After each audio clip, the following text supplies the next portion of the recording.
Hello students. तो बच्चों, स्वागत है आपका आपके अपने ही चैनल ज्ञान विज्ञान में। आप लोगों का जो ये चैप्टर चल रहा है बेटा, कंबशन एंड फ्लेम, उसको हम आगे कंटिन्यू करेंगे और आगे हम देखने वाले हैं टाइप्स ऑफ कंबशन। आप लोगों को याद होगा कि कंबशन की हमने डेफिनेशन दी थी कि ये क्या है, that is the burning of anything. कोई भी चीज़ जब बर्न हो रही है, हीट प्रोड्यूस हो रही है, लाइट प्रोड्यूस हो रही है, तो उसे हम कहते हैं कंबशन हो रहा है। अब ये कितने टाइप का है उसको हम आगे देखते हैं, टाइप्स ऑफ कंबशन। देखिए बेटा, अगर हम टाइप्स ऑफ कंबशन की बात करते हैं तो कितने टाइप का कंबशन आपका, there are 3 type of combustion. एक है आपका rapid combustion, spontaneous combustion and explosion. One by one इनकी डेफिनेशन देखते हैं कि रैपिड कंबशन क्या है, स्पॉन्टेनियस कंबशन क्या है एंड एक्सप्लोशन जो है आपका एक्सप्लोसिव कंबशन वो क्या है। देखिए बेटा, अगर हम रैपिड कंबशन की बात करते हैं, actually it is the type of combustion where lot of heat and light is released in a short time span।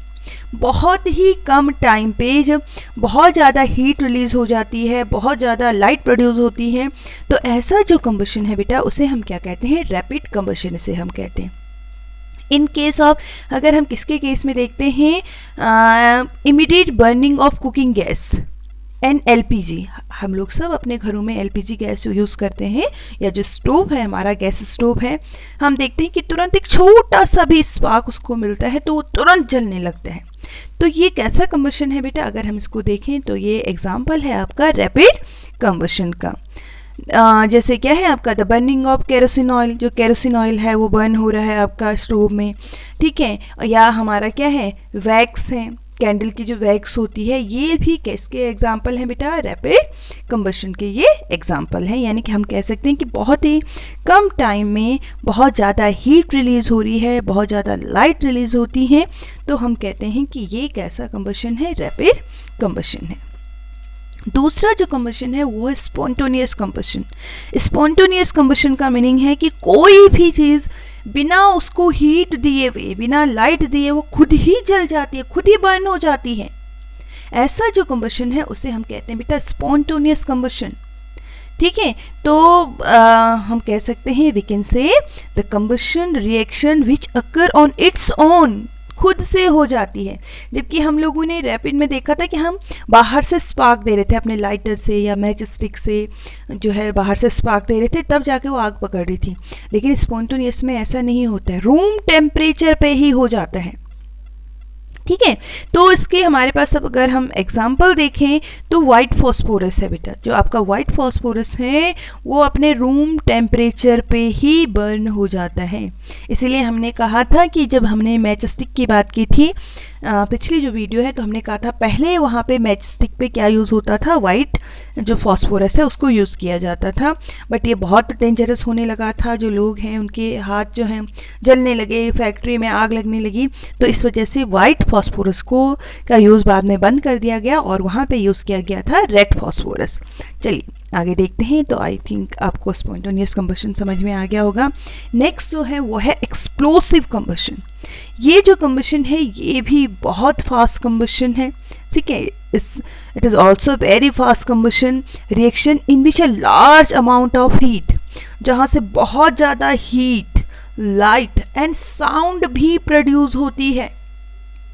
ऐसा जो एग्जाम्पल है आपका, ऐसा जो कंबशन है उसे हम क्या कहते हैं बेटा, that is called explosive combustion reaction, ठीक है। यहाँ पे सिर्फ ऑक्सीजन का हम ये नहीं कह सकते, यहाँ पे किसी सिर्फ ऑक्सीजन की हेल्प से ही हो रही है, अदर ऑक्सीडाइज़र भी यहाँ पे यूज़ किए जाते हैं। क्यों यूज़ किए जाते हैं, कि जिससे बहुत ज़्यादा हीट प्रोड्यूस हो, बहुत ज़्यादा लाइट का प्रोडक्शन हो। अगर इसके एग्जांपल हम देखें तो आप लोगों ने अभी दिवाली में आप लोगों ने जो क्रैकर्स वगैरह बर्न किए होंगे, तो वहाँ पे यही कंबशन होता है, एक्सप्लोसिव कंबशन होता है, कि आपने देखा होगा वहाँ से हीट भी प्रोड्यूस होती है, लाइट भी आए इसके साथ साथ, और क्या प्रोड्यूस होता है बेटा, साउंड भी प्रोड्यूस होते हैं।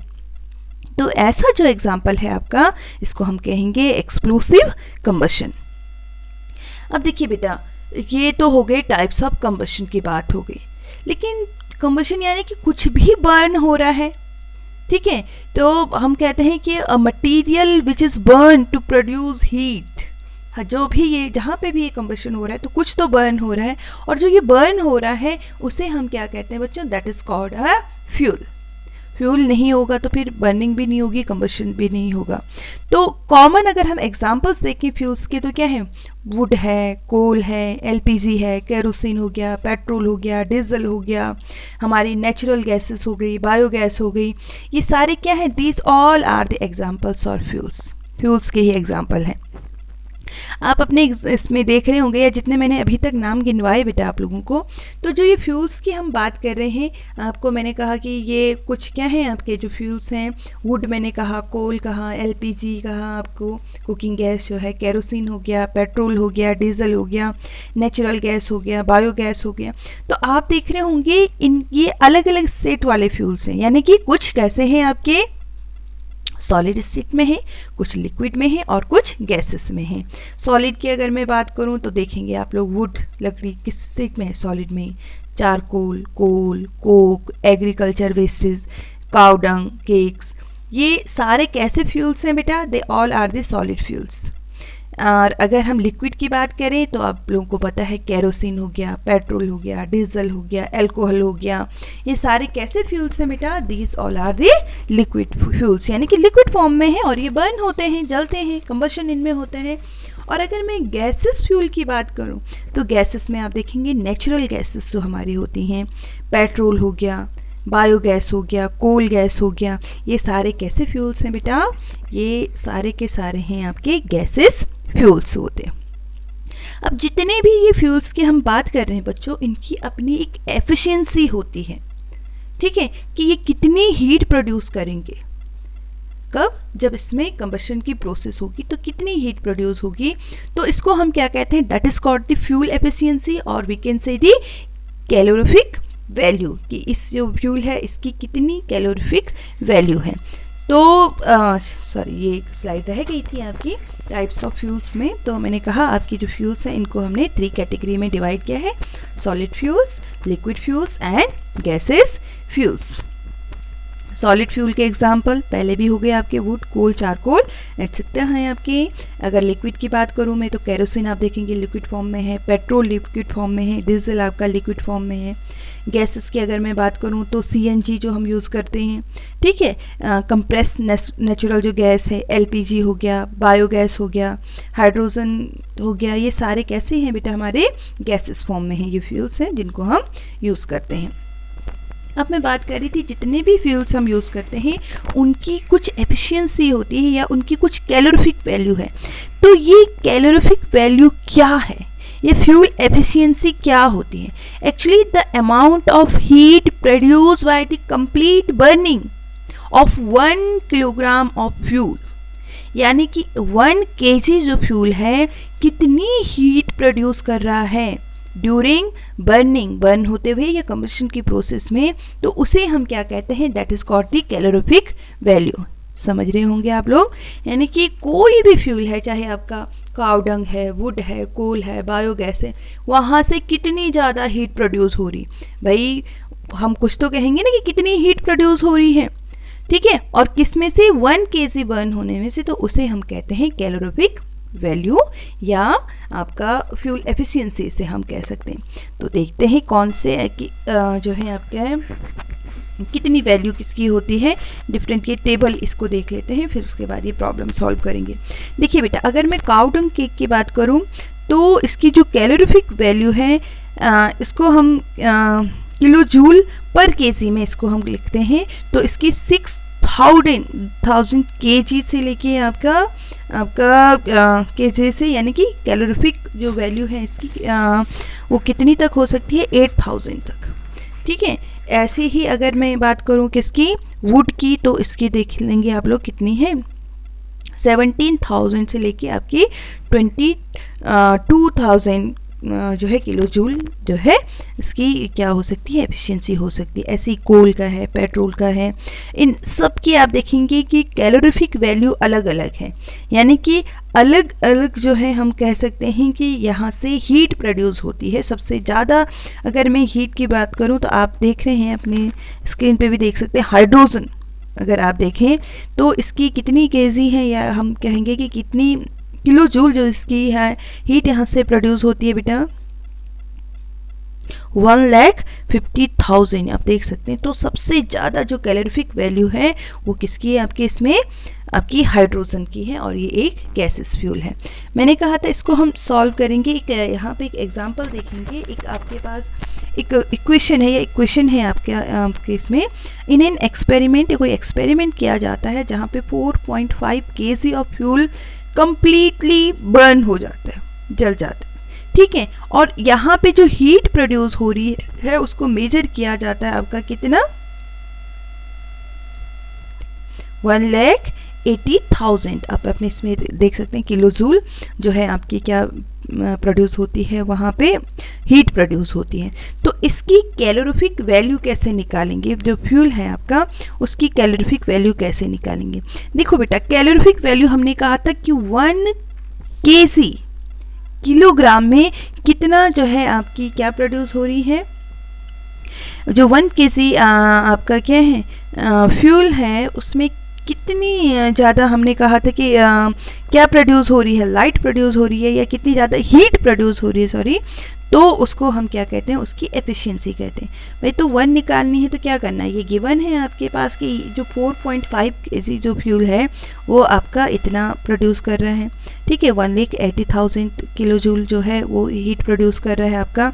तो 1 kg कितना करेगा, तो हम कैसे निकालेंगे, 1,80,000 डिवाइडेड बाई 4.5, ठीक है। तो इसको हमने डिवाइड किया तो आपका कितना निकल गया, 40,000 किलो जूल पर kg, ठीक है। कितना निकल गया आपका 40,000 किलो जूल पर kg। तो हम कह सकते हैं कि आपका जो है ये 40,000 किलो जूल पर kg इसकी क्या हो गई, कैलोरीफिक वैल्यू हो गई। इतनी क्या हो गई, इसकी कैलोरीफिक वैल्यू हो गई। और ये चार्ट तो हम लोग पहले डिस्कस कर ही चुके हैं कि अलग अलग जो हमारे फ्यूल्स होते हैं इनकी जो कैलोरीफिक वैल्यू है वो अलग अलग होती है, यानी कि कोई ज़्यादा हीट प्रोड्यूस करता है और कोई आपका कम हीट प्रोड्यूस करता है। अब देखिए बेटा, जो भी हमने कहा ये फ्यूल्स हैं तो इनके कुछ कैरेक्टरिस्टिक्स होते हैं, कुछ तो कैरेक्टरिस्टिक्स होंगे हर एक फ्यूल के।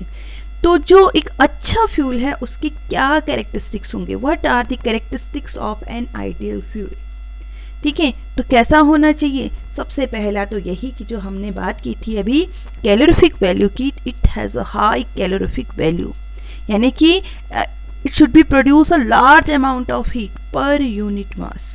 बहुत ज़्यादा हीट प्रोड्यूस करेगा जो फ्यूल, तो हम कहेंगे कि ये क्या है, ये सबसे बेस्ट फ्यूल है कि नहीं। जैसे हम लोगों के LPG वगैरह हम लोग अपने घरों में यूज़ करते हैं, तो ये क्या है बेटा, बहुत अच्छा इसकी कैलोरीफिक वैल्यू होती है, बहुत ज़्यादा हीट प्रोड्यूस करता है, जिससे हम इजीली क्या कर सकते हैं, कुकिंग कर सकते हैं। इसके अलावा इसमें मॉइस्चर बहुत कम होना चाहिए, ठीक है। क्या होना चाहिए, it should have low moisture content, क्योंकि मॉइस्चर जितना कम होगा उतना जो है इसमें लाइटिंग ईजी हो जाएगी, इतना जल्दी ये जल सकता है ना। मॉइस्चर ज़्यादा होगा अगर किसी फ्यूल में तो वो ईजिली बर्न नहीं होगा, उसमें कंबशन नहीं होगा। इसको ये हमें क्या है, बहुत ज़्यादा और लो कॉस्ट पे होना चाहिए, क्योंकि अगर लो कॉस्ट होगी तो हम ईजिली इसको क्या कर सकते हैं, यूज़ कर सकते हैं, है ना।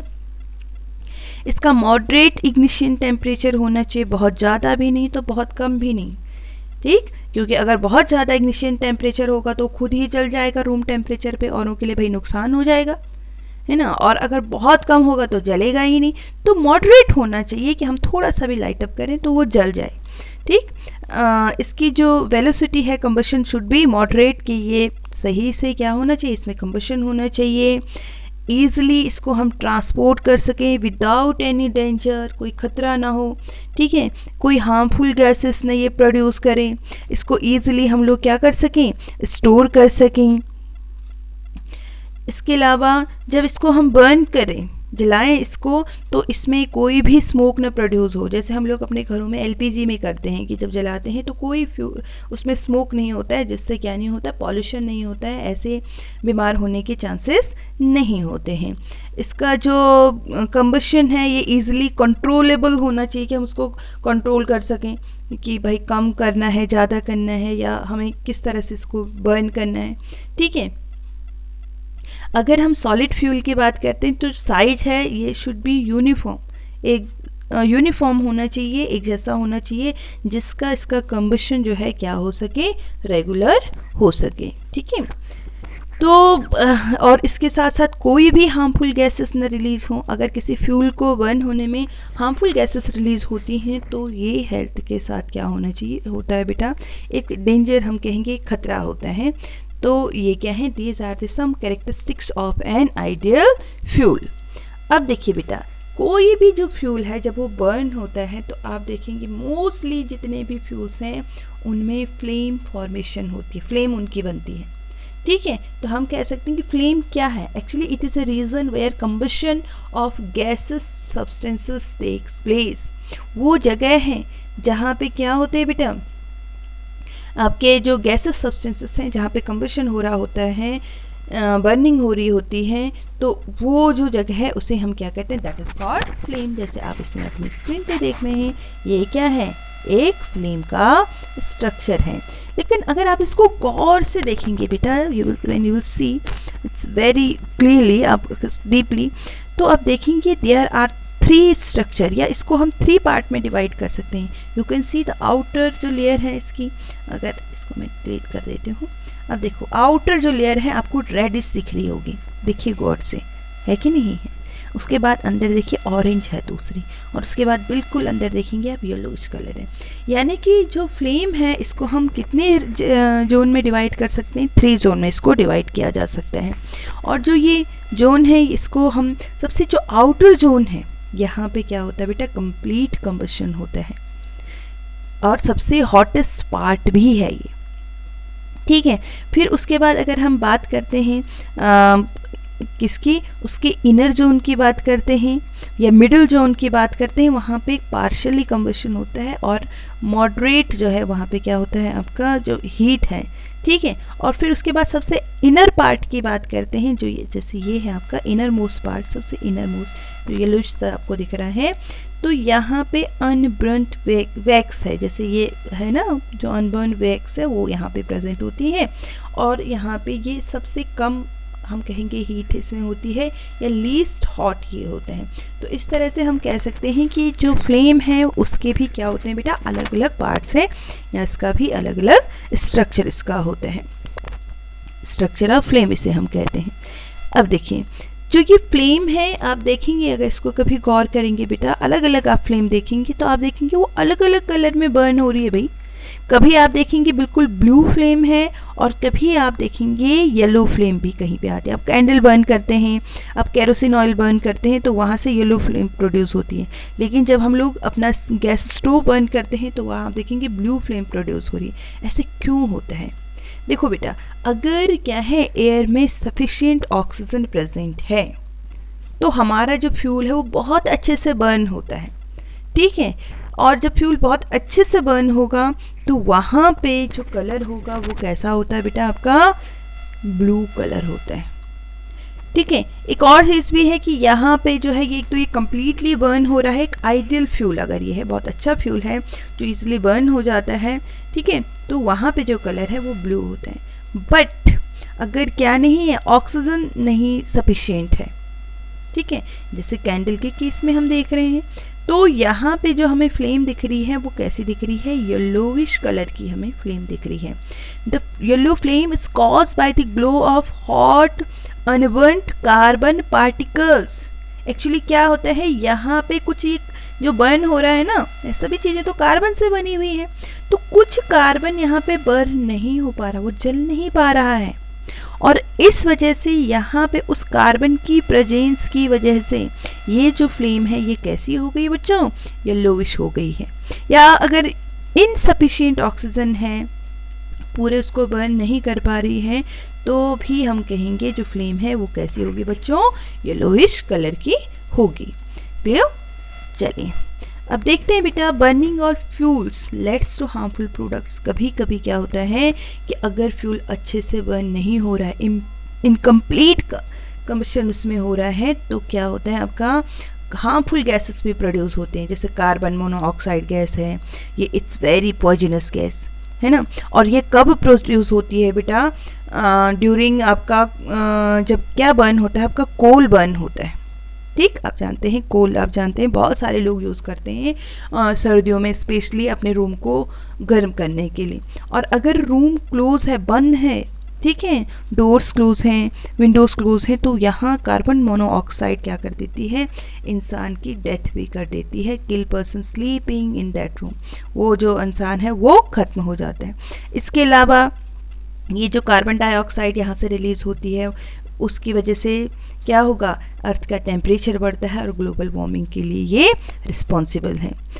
इसके अलावा जो कोल जब बर्न होता है बेटा, या आपका जो डीजल जो है वो बर्न होता है, तो ये क्या रिलीज़ करते हैं, सल्फर डाइऑक्साइड गैस।